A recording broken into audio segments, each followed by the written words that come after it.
Guatevisión presenta.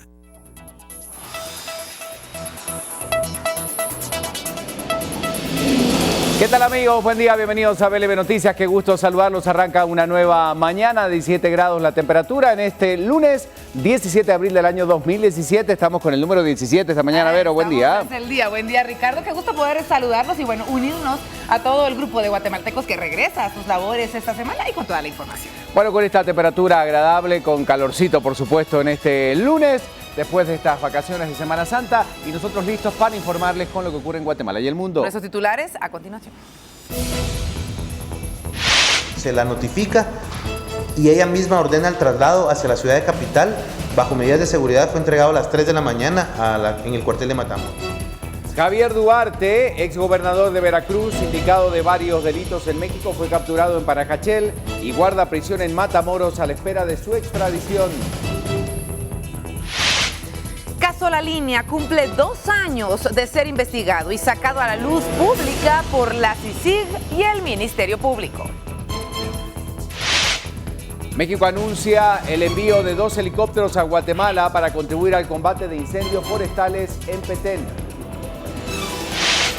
Hoy a las 10 de la mañana finaliza el plan de SINAPRESE que brindó atención a los principales centros turísticos y carreteras del país. Hablan al puerto, pero cobraron 30 de pasaje, más 10 por cada bulto del equipaje. No es mucho, pero estaban cobrando demasiado. No creo yo que uno tiene necesidades. Guatemaltecos se quejan del incremento en el cobro del pasaje de buses extraurbanos en Semana Santa.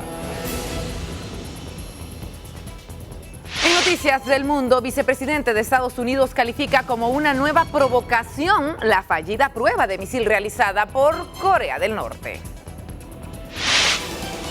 Miles de manifestantes en Estados Unidos salen a las calles para exigir al presidente Donald Trump que publique su declaración de impuestos. En las principales ciudades, en Nueva York, Washington, San Francisco, la gente protestaba. Hablamos del deporte y sí, Deportivo Carchá se convierte en el primer equipo que baja a la primera división. Real Madrid logró una victoria importante en su visita y está listo ya para seguir siendo el líder. Hablamos del mundo del espectáculo y es que sí, más de 600 personas conmemoran a Charles Chaplin con un homenaje especial y le tenemos las imágenes. ¿Qué pasó este fin de semana? Los resultados del Sistema Nacional de Prevención, el SINAPRESE, ya se lo contamos. Bienvenidos a BLB Noticias.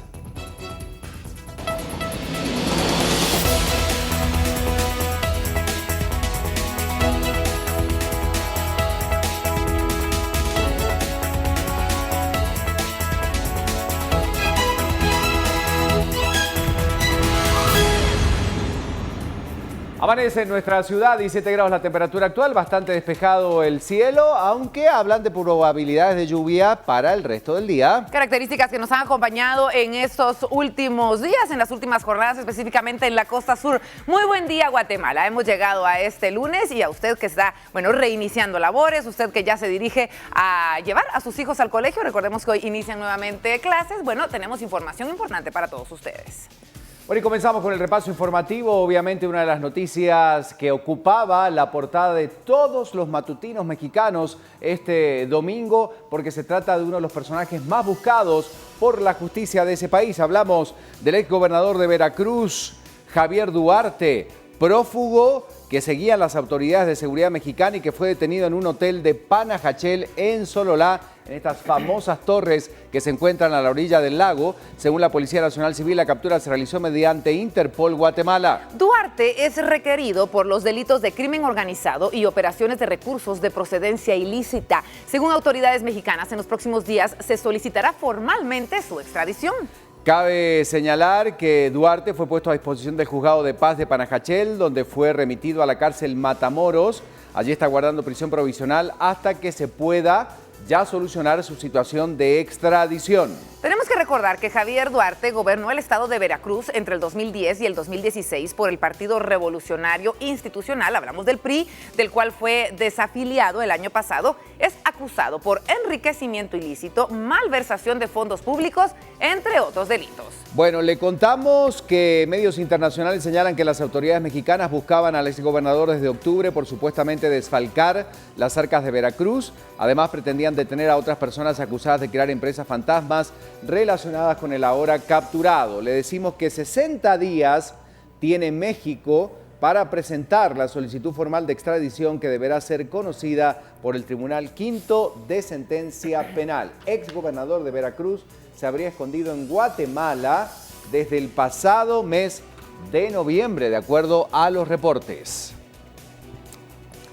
Más noticias importantes, faltan 10 minutos para las 6 y tenemos que hablar de estos incendios forestales en Petén. Y es que estaban afectándolos incluso desde antes de la Semana Santa. Gran parte de esta selva maya, de esta selva petenera, está viéndose afectada. Y es que recordemos que, bueno, Petén es considerado uno de los pulmones ambientales de América y ha sido declarado en alerta roja departamental por el Consejo Nacional de Áreas Protegidas. Según información de este consejo, persisten los incendios, sobre todo en el área de San Andrés. Suman ya varios días consecutivos de apoyo con el helicóptero que nos brindara Honduras. Más de 300 personas están trabajando con la intención de apagar estos incendios. La aeronave apoya con sofocar llamas y realiza 8 descargas de agua por hora.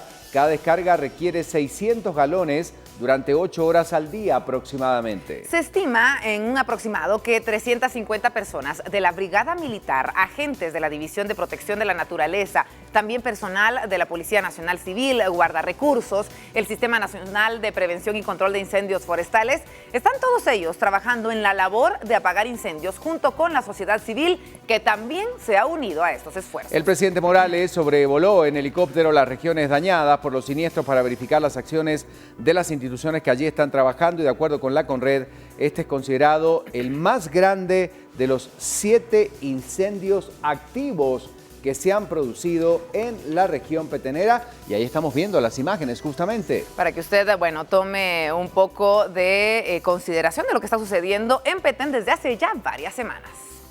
Bueno, tenemos que repasar, ya todos vuelven, obviamente usted lo habrá notado si venía del puerto, de algún otro lugar, por supuesto de su descanso de Semana Santa, la cantidad de vehículos que se generaban en las carreteras, pero el Sistema Nacional de Prevención del Semana Santa ya brindaba atención en los principales centros turísticos y carreteras más transitadas del país. Recordemos que este plan fue activado desde el pasado Viernes de Dolores en un plan que terminará hoy lunes a las 10 de la mañana. Preliminarmente se tienen los datos de 10.276 personas atendidas por servicios de atención prehospitalaria, hablamos también de atención vial, información y seguridad. 583 recibieron atención por enfermedad común y accidentes de tránsito, 70 por servicios mecánicos en puestos de control y prevención y se registraron 6 fallecidos, 3 ahogados y 3 por accidente y 58 ya fueron hospitalizados. Otra de las acciones en las carreteras fueron los puestos de control de la Policía Nacional Civil, en donde en la carretera al Pacífico se inspeccionaron 48 vehículos. En general se tuvo una Semana Santa con tranquilidad en el territorio guatemalteco,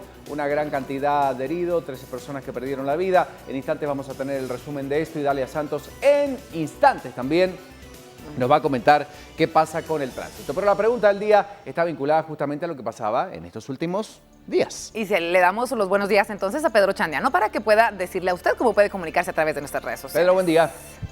Hola compañero, muy buenos días para usted también, feliz inicio de semana y bueno, sí se acabó el descanso, pero bueno, también es importante saber qué es lo que sucedía y también pues cómo se siente usted respecto a él y por eso nuestras redes sociales están ya abiertas para que usted pues nos deje su opinión. Recuerde entonces, @botevisión_tv y @vivalm_gtv es el Twitter para que usted responda la pregunta que ya está en pantalla. ¿Cómo califica la efectividad de los operativos realizados para evitar accidentes en Semana Santa? ¿Buenos, regulares o malos? Usted entonces nos dejará ya pues su respuesta y también puede utilizar nuestro hashtag BLM Operativos por si nos quiere dejar usted también algún comentario en nuestro Facebook Viva la Mañana Guatevisión. Esa es la pregunta entonces, 5:53 de la mañana y tenemos un par de horas para que usted la responda y obviamente pues saber su opinión, que es muy importante. Muy buenos días. Usted puede preguntar y responder a través de redes sociales también y tenemos que hablar de algo importante. 2 años han pasado desde el 16 de abril, ayer se recordaban justamente cuando en el 2015 estallaba uno de los escándalos más fuertes de corrupción en el gobierno. en aquel entonces del llamado Partido Patriota. Y es que sí, estamos hablando de este caso de defraudación aduanera, conocido como La Línea, el que, recordemos, empujó a la renuncia del binomio presidencial, así como su posterior captura con más de 60 implicados. Le queremos comentar que hasta el momento se han presentado más de 26 amparos y varias apelaciones solicitadas por el Ministerio Público en esta estructura criminal encabezada por el expresidente Otto Pérez Molina y la ex vicepresidenta Ingrid Roxana Valdetti. De acuerdo a la denuncia del Ministerio Público, se encuentran implicados también otros funcionarios y particulares que por medio de redes político-económicas ilícitas montaron todo un plan para enriquecerse de forma ilegal. Bueno, y es que usted recordará que era un 16 de abril del 2015, alrededor del mediodía, cuando el Ministerio Público junto a la CICIG dieron a conocer una investigación que reveló que el principal propósito fue corromper el sistema aduanero, principalmente en Puerto Quetzal. La investigación revelaba que los principales operadores de la línea fueron Juan Carlos Monzón Rojas, secretario privado de la vicepresidencia en ese entonces, y Salvador Estuardo González alias Eco, quien fue contratado por llevarles las finanzas a los dos supuestamente cabezas de estos grupos, Pérez Molina y Roxana Valdetti, que hoy están en prisión. Y bueno, recordemos que de este caso se conocieron otros como el bufete de la impunidad, cooptación del Estado y el crédito fiscal a aceros de Guatemala. Bueno, lo importante es saber qué va a pasar con este caso, va a prosperar o no. Le contamos para actualizar la noticia que este martes 18 de abril el juez Miguel Ángel Gálvez va a conocer dos recusaciones que, si se resuelven, podrían abrir la puerta para que se lleve a cabo la audiencia para resolver si van a enfrentar o no, bueno, a la justicia como corresponde, estos procesados. Pero han pasado 2 años del caso La Línea, con esta cantidad de funcionarios que están detenidos, prófugos de la justicia, los entonces ministros Alejandro Sinibaldi y Eric Archila, que todavía se encuentran buscados justamente por la justicia para que rindan cuentas también por estar dentro del llamado caso cooptación del Estado. Vamos al mundo ahora porque tenemos que hablar de varios temas importantes. Y tenemos que hablar de cómo el vicepresidente de Estados Unidos ha calificado como una amenaza este lanzamiento de misiles que surgía por parte de Corea del Norte. El alto funcionario visitaba a Seúl en medio de las crecientes tensiones sostenidas por Washington con Pyongyang debido a sus programas nucleares y de misiles balísticos. Durante la semana, Donald Trump había advertido que el problema norcoreano sería tratado y por eso ordenó un despliegue naval, esto en aguas de una península. El fracaso de la prueba fue advertido el domingo por el Ministerio de Defensa surcoreano y confirmado por el Comando estadounidense en el Pacífico. Revelaron que el proyectil estalló casi inmediatamente después de ser lanzado, pero aún no habían podido establecer qué tipo de misil fue utilizado. Ninguno de los países pudo establecer en un primer momento qué tipo de misil era entonces el que fue lanzado, pero sí, era Mike Pence el que decía que esto era una completa provocación. 5 de la mañana, 57 minutos. En instantes vamos a seguir hablando de lo que ocurre en Estados Unidos también con una marcha masiva que se realizaba en las principales ciudades de ese país. Pero hablando de marchas masivas, en este caso tiene color venezolano, ¿verdad? Tenemos que enfocarnos en Sudamérica y para ello Crista García tiene información para nosotros. Buenos días, compañeros, y buenos días a todos en casa. El mejor inicio de actividades, el mejor inicio de semana y, por supuesto, con el gusto de que nos estén acompañando desde muy temprano para conocer la información del mundo. Como bien lo decían mis compañeros, una marcha se está programando en Venezuela y, como dicen ellos, la madre de todas las marchas es lo que están planificando por parte de la oposición venezolana. Cerca de 26 puntos son los que quieren tomar con estas manifestaciones, principalmente en las áreas de Caracas. El próximo miércoles, en esta semana, se van a estar realizando todas las actividades y todas las características que debe llevar esta marcha. Marchas hacia la Defensoría del Pueblo, donde los policías y los militares les han impedido llegar las manifestaciones anteriores. Y esta es considerada una jornada de movilización que no solo se restringe a la capital y que, como bien dicen, consideran que se debe marcar el inicio de una mayor presión contra el gobierno de Nicolás Maduro. Esta convocatoria se realiza de manera paralela a otra lanzada por el chavismo para esta misma fecha, en donde la defensa de la Revolución Bolivariana planifica entonces hacer el contragolpe. Hay que destacar aquí que los inicios de este mes, los opositores salieron a las calles a cuestionar la actuación del Tribunal Supremo y a reclamar un cronograma electoral, en donde, bueno, ya han habido 5 protestas y han dejado 5 muertos y 117 detenidos. Estas decisiones, pues, han tenido un fuerte rechazo internacional y nosotros estaremos siempre informándole en cuanto a lo que suceda en este tema y también otros temas internacionales acá en BLM Noticias. Buenos días. Parte de la información que tenemos esta mañana y antes de que salga de casa, para los que salen a las 6, el clima. Y es Rubén Quinto quien tiene la información. Muy buenos días. Compañeros, buenos días a todos en casa. Estamos iniciando una nueva jornada. Vamos a cambiar lo que aparece en pantallas y precisamente la información del clima, con lo que iniciamos 14 grados centígrados la temperatura actual en la ciudad capital. Vemos entonces que las posibilidades de lluvia se vuelven a incrementar a un 80%, todo esto a un sistema de alta presión que se aleja levemente del territorio guatemalteco, por lo tanto se aproxima un poco las precipitaciones en algunas regiones de nuestro país. Los primeros rayos de sol empiezan a salir cada vez más temprano, 5 de la mañana con 46 minutos, se estaría ocultando el sol a partir de las 6 de la tarde con 18 minutos y más adelante, como todos los días, le vamos a estar indicando cuáles serán las temperaturas extremas, máximas y mínimas para cada uno de los departamentos y también cómo se estará comportando el clima para los próximos 4 días, iniciando ya esta semana. Muy buenos días. Gracias, Lorena. Así arranca la mañana con la información, pero también hay que conocer qué pasa en la actividad deportiva. Tenemos información relevante, sobre todo del ámbito internacional. Pedro, adelante.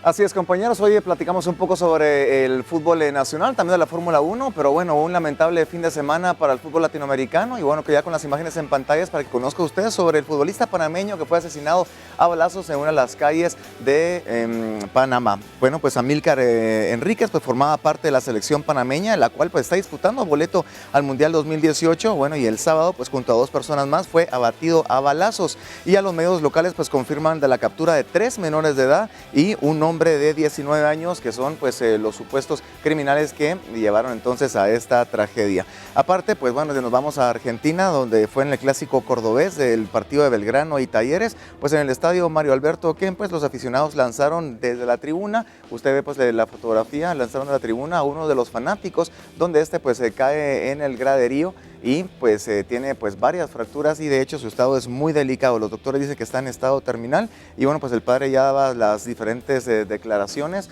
donde pues se acudía pues a un hecho ya pasado, un hecho de venganza entre aficionados y esta persona que cae de la tribuna. Eso es lo que sucedía entonces el fin de semana y bueno, más adelante les tendré muchos más comentarios del deporte nacional e internacional. 6:01 de la mañana, muy buenos días y disfrute de las noticias. Es la actividad deportiva a esta hora del día y nosotros vamos a repasar Prensa Libre como cada mañana. Prensa Libre presenta. Ya aparece la portada ya, 6 de la mañana con 1 minuto. Asesoría de diputados es mala y cara. Unos tienen hasta 6 asistentes, pero 0 iniciativas. Bueno, tenemos que hablar de la fotografía central que resalta la realidad que se está viviendo en nuestro país en cuanto a los incendios, precariedad en el combate de los mismos. Aproximadamente 215 personas se encuentran trabajando Bueno, en relación al ex gobernador de Veracruz, dicen que empresarios encubrieron a ex gobernador mexicano, entre otras noticias. Además, legislador oficialista Ferdi Elías dice defender a los animales y sin embargo también caza según esta fotografía. Vamos al interior de Prensa Libre, ¿les parece? Hay más información para conocer a esta hora de la mañana en esta primera plana. El amigo que arriesgó la política exterior. Esto dice el titular esta mañana de Prensa Libre. Y estamos viendo justamente allí esta primera información. Un caso sonado, obviamente. Excomisionado del migrante, no contaba con perfil para ocupar cargo y la Cancillería le retirará pasaporte diplomático luego de que se derogue el nombramiento. Efectivamente, la falta de experiencia y desconocimiento del excomisionado presidente del migrante guatemalteco, Klaus Marvin Mérida, amigo del presidente Morales, puso en aprietos la política de Guatemala con Estados Unidos luego de que cuestionó el trabajo del embajador Todd Robinson ante el senador republicano Mitchell Lee.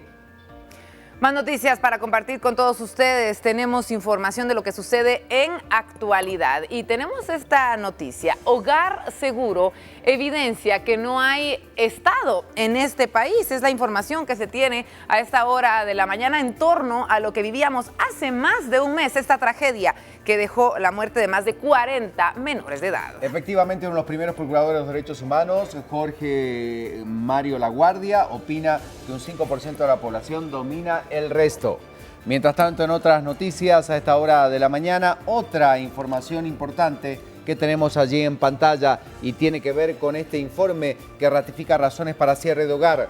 Constatación del CNA detalla condiciones precarias y abusos que sufrían los menores del Hogar Seguro, pese a contar con la protección en ese sitio.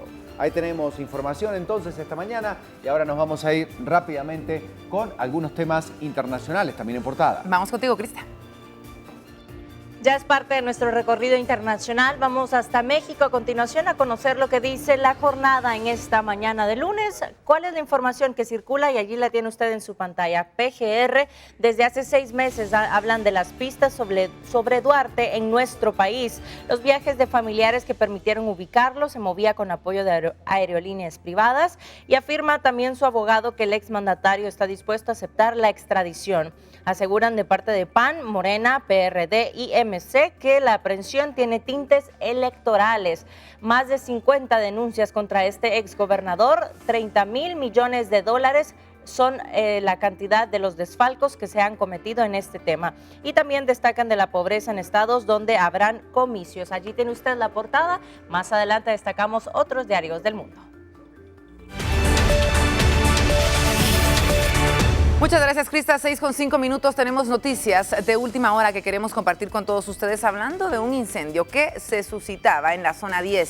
Los bomberos municipales informan que este incendio sí se daba entre la noche y la madrugada. El mismo fue sofocado en la primera avenida y 10ª calle de la zona 10 capitalina. En el lugar se encuentran varios vehículos quemados. En las últimas horas continúan registrándose varios incendios. Entre ellos se incluye el de un vehículo ayer en Bosques de San Nicolás, específicamente en Misco, un conato de incendio en la colonia Landívar, zona 7, y un incendio forestal en la colonia Justo Rufino Barrios. Esto se daba en la zona 21. Acontecimientos de las últimas horas en la ciudad de Guatemala.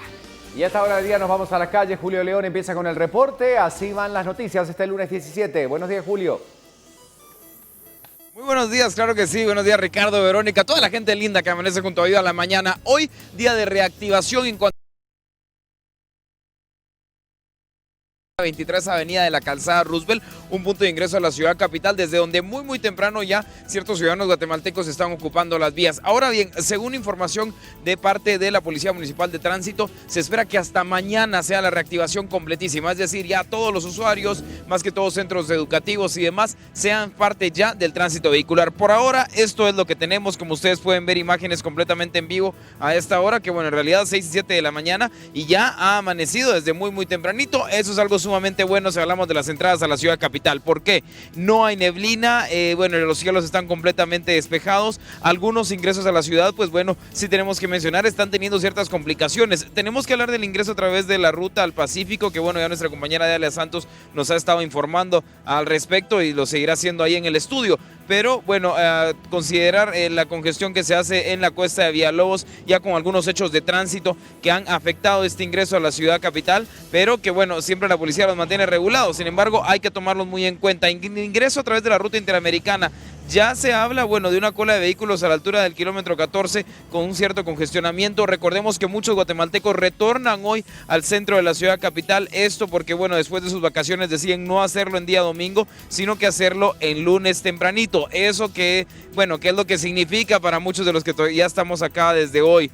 Bueno, en realidad Carretera El Salvador con operativos ya a la altura del kilómetro 34 de la Policía Nacional Civil. Esto para mantener una seguridad y siempre estar muy atentos de cómo se da la situación vehicular en el ingreso a la ciudad, como les repito, en área de carreteras todavía, ruta del Atlántico, inclusive también hay ciertos operativos a la altura del kilómetro 70 e ingresando ya más hacia la parte de zona 18 de la ciudad capital.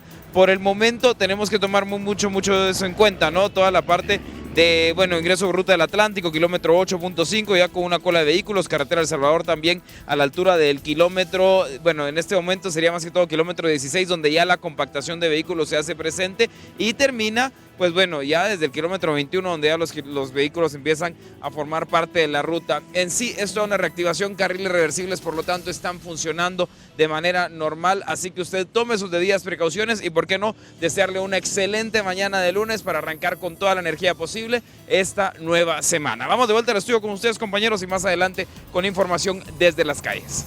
Bueno, muchas gracias por la información, Julio. Y hablando de las calles, hay que tener el reporte actualizado del tránsito. Y tenemos a los expertos. Dalia Santos de la PMT de Villanueva nos acompaña esta mañana. Dalia, buen día.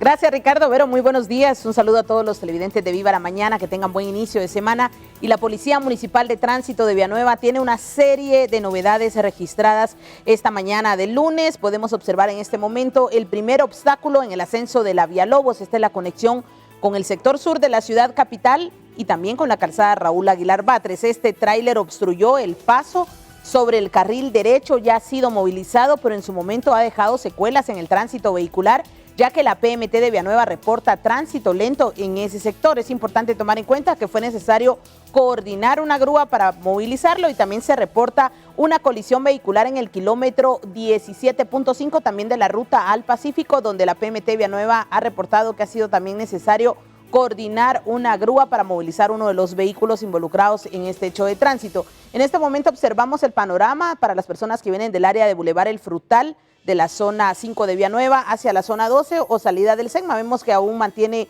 una distancia prudencial entre cada vehículo. Esto marca que el tránsito pues mantiene una fluidez aceptable. La PMT de Villanueva observamos hay una unidad que es la encargada de coordinar los carriles reversibles para que las personas puedan llegar al sector de la calzada Raúl Aguilar Batres, pero se está incrementando el tránsito en el puente La Prosperidad, así que si va a salir de casa tome en cuenta que hay fuerte carga vehicular en estos sectores. Ahora observamos lo que sucede en la calzada Raúl Aguilar Batres, esto es en el ingreso exactamente de la Universidad de San Carlos, cerca de la 29 calle, donde reporta la PMT de Villanueva que mantiene pues tránsito bastante compactado hacia el Trébol y de la misma forma lo que está descendiendo hacia el sur de la ciudad. Cabe resaltar que dentro de las novedades hay un motorista herido en la 53 calle calzada Raúl Aguilar Batres, también otro motorista lesionado en la 53 calle de la avenida Petapa, lo cual afectó el tránsito vehicular en Ciudad Real y Prados de Villahermosa. También fue necesario realizar limpieza en el área de la bajada del Paraíso hacia la zona 5 de Villanueva, donde se reportaba diésel derramado. Así que son las novedades a esta hora. Más adelante, a través de Viva la Mañana, le daré detalles del tránsito vehicular, pero Vero y Ricardo continúan con más noticias.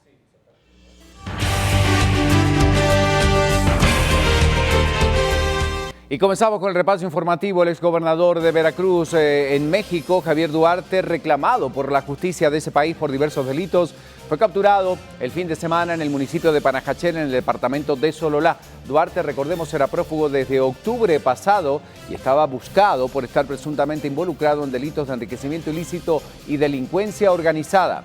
Y es que la Procuraduría General de la República de México habría ofrecido $730,000 por información que permitiera dar con su captura.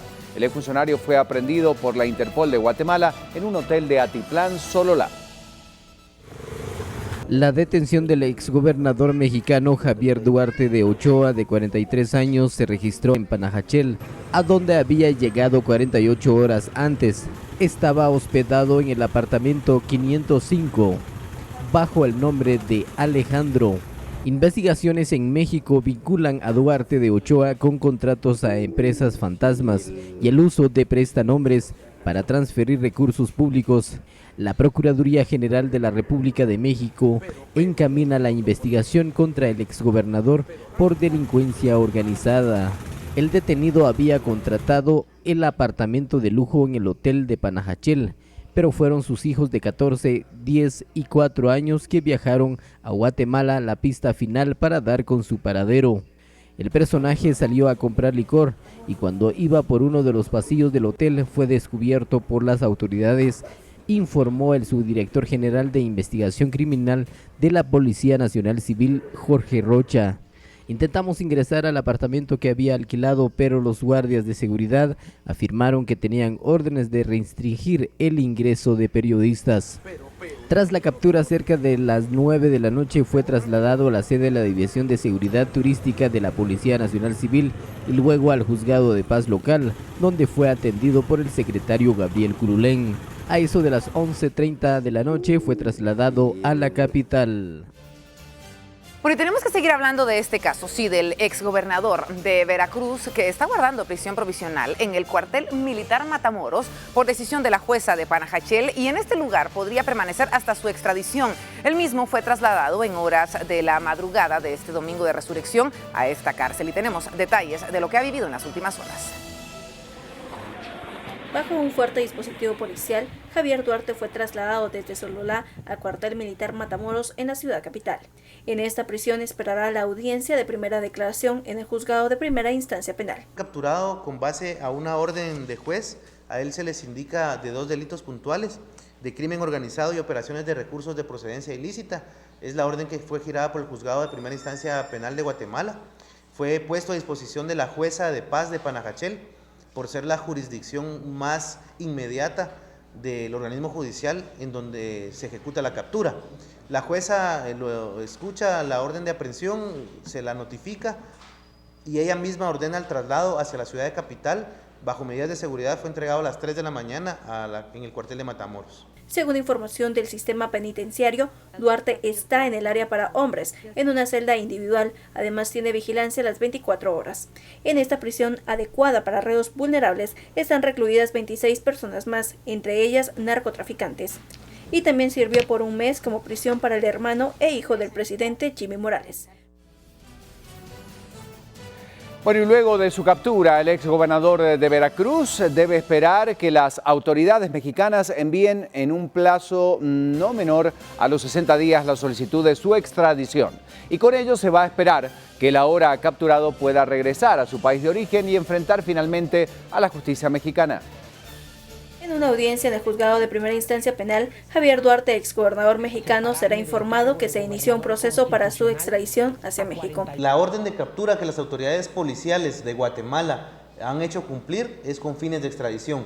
Ya las autoridades mexicanas tendrán que hacer la solicitud correspondiente para el traslado de esta persona entre los próximos 40 días. Una vez el gobierno de México envíe la solicitud de extradición, el Ministerio Público deberá presentar la documentación ante el juez competente para que se fije audiencia. Si el juez considera procedente extraditar a Javier Duarte, enviará el expediente al Ministerio de Relaciones Exteriores, en donde se realizará el trámite para la entrega correspondiente. Este proceso podría tardar un mes. Mientras tanto, Duarte deberá permanecer en prisión. Además, sus abogados pueden plantear diferentes amparos para retrasar su extradición. Bueno, y tal y como le hemos estado mencionando desde el inicio de nuestro programa, este domingo se cumplieron 2 años de las investigaciones lideradas por el Ministerio Público y la Comisión Internacional en contra de la impunidad en Guatemala, las que revelaron uno de los más grandes casos de defraudación aduanera que ha generado la caída del gobierno de Otto Pérez Molina. Estamos hablando del caso conocido como La Línea. Entre recursos, apelaciones y acciones judiciales, en este caso se han impedido, que avancen a juicio en contra del expresidente y otros 61 implicados dentro de este caso. Tenemos que señalar que la última audiencia del sonado caso fue celebrada en febrero, sin embargo fue suspendida y hasta la fecha se desconoce cuál será el próximo día en el que se pueda reanudar el caso.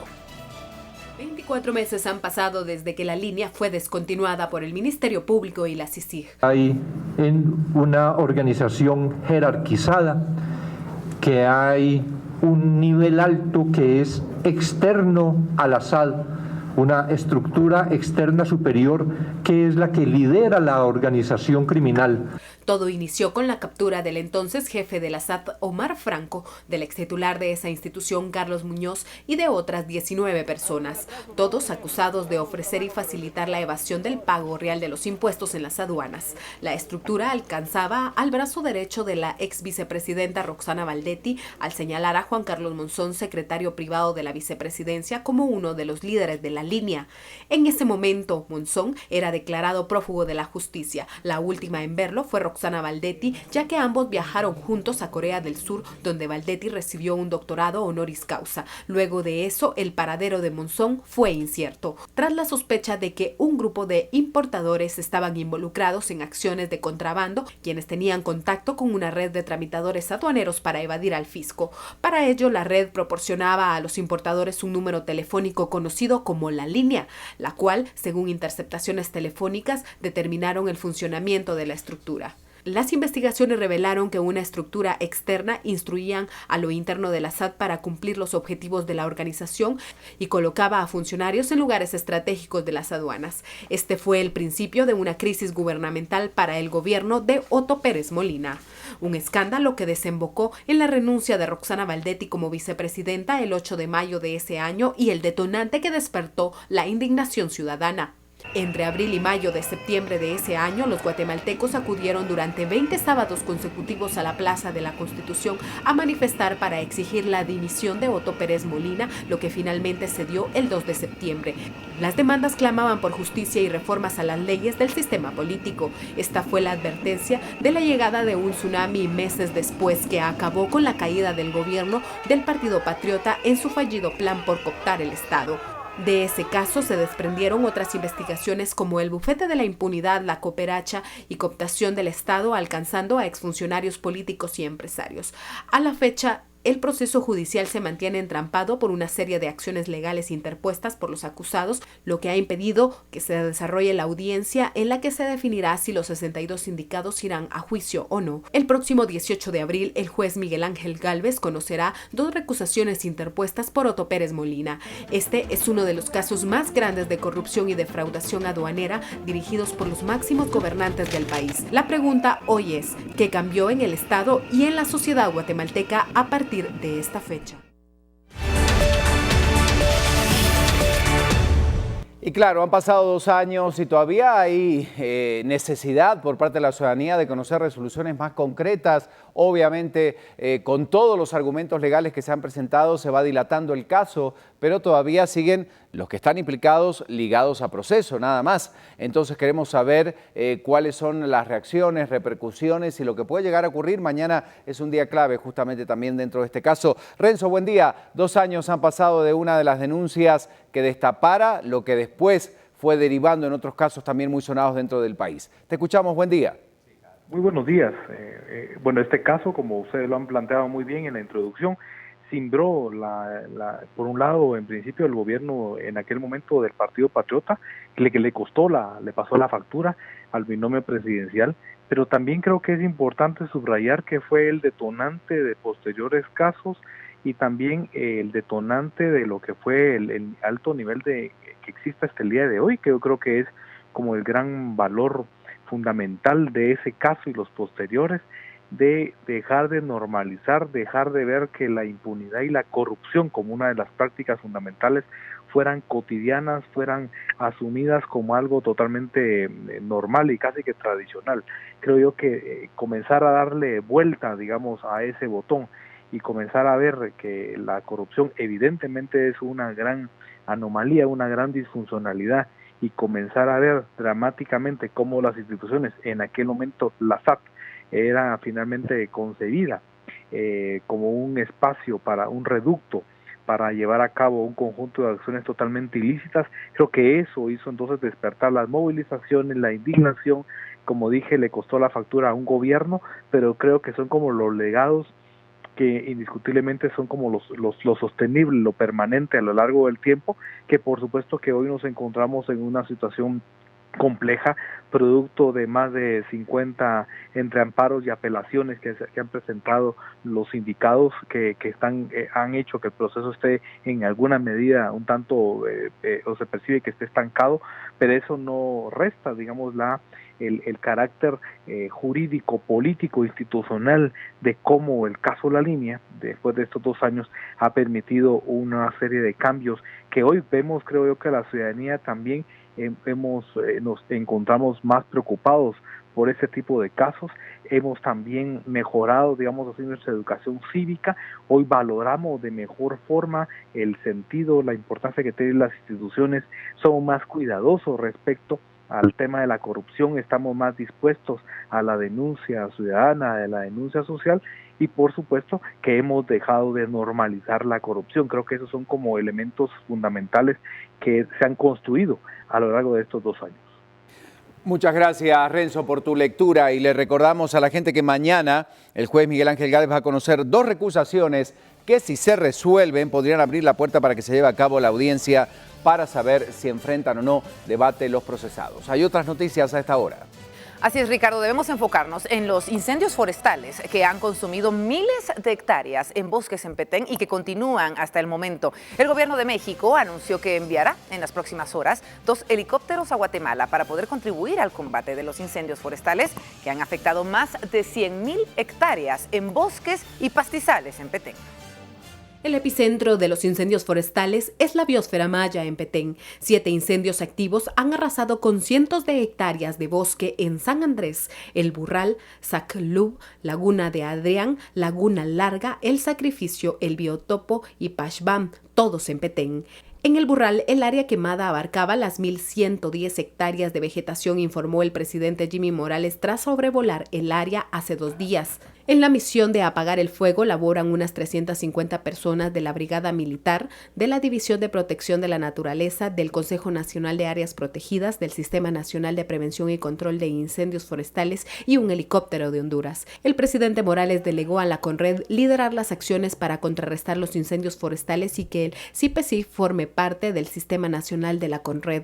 El mandatario demandó la aprobación de legislación para conservar los bosques. Este domingo se declaraba alerta roja en el municipio de Morazán El Progreso por un incendio forestal que ha afectado 990 hectáreas de bosque mixto. En esa área, 89 personas atendían los incendios de la Municipalidad de Morazán, la Gobernación Departamental, el Ministerio de la Defensa, INAV y la Policía Nacional Civil. En la misión de sofocar el incendio, un agente de la PNC se desmayó por asfixia. Hasta hoy se contabilizan cerca de 500 incendios forestales en todo el país, algunos controlados y otros que aún siguen consumiendo lo que queda de bosque. La Cancillería guatemalteca informó que México envió 2 helicópteros con equipo especial para combatir los incendios forestales. Con el plan de Semana Santa de las fuerzas policiales, más de 60 armas de fuego sin licencia fueron decomisadas. Dentro de los operativos también resalta la recuperación de 20 vehículos robados y también se evitó el asesinato de al menos 50 personas. El informe de los sucesos ocurridos esta Semana Mayor da cuenta de este repaso informativo.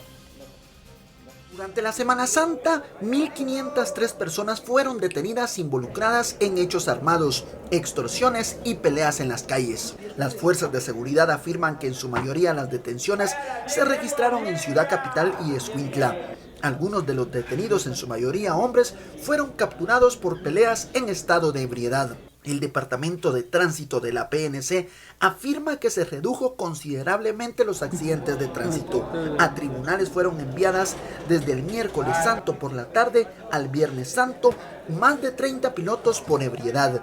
La PNC finalizará el plan de Semana Santa 2017 este lunes de Pascua a las 6 de la mañana.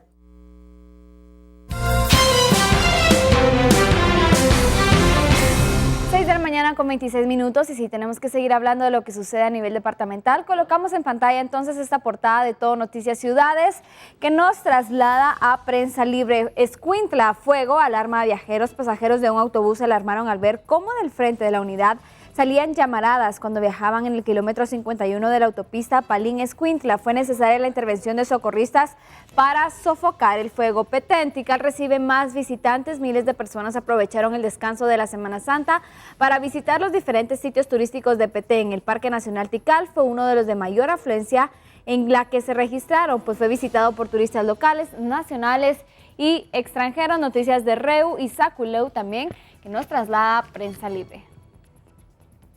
La celebración de la luz es un acto espiritual que para el pueblo católico simboliza el inicio de las Pascuas del Señor. La ceremonia también es aprovechada para bendecir agua que fieles llevan en botellas, galones o cualquier recipiente al monasterio de las Hermanas Clarisas en el departamento de Huehuetenango. Veamos.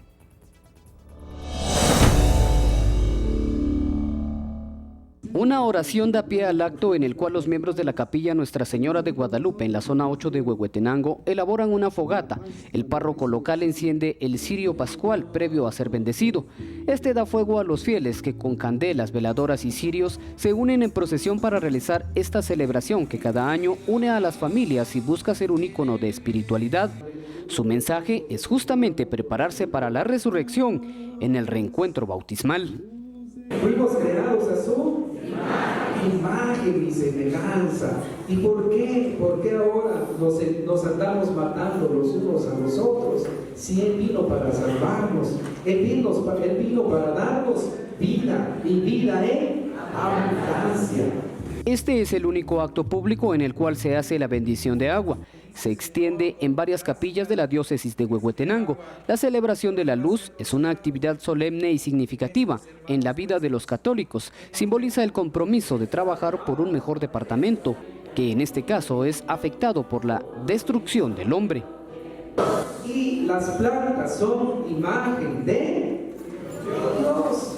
Y los árboles son imagen de Dios. Y los animales también son imagen de Dios. Porque todo fue creado por Él. Por Él. ¿Y hoy qué hacemos nosotros los seres humanos? Acabar con todo lo que tiene vida.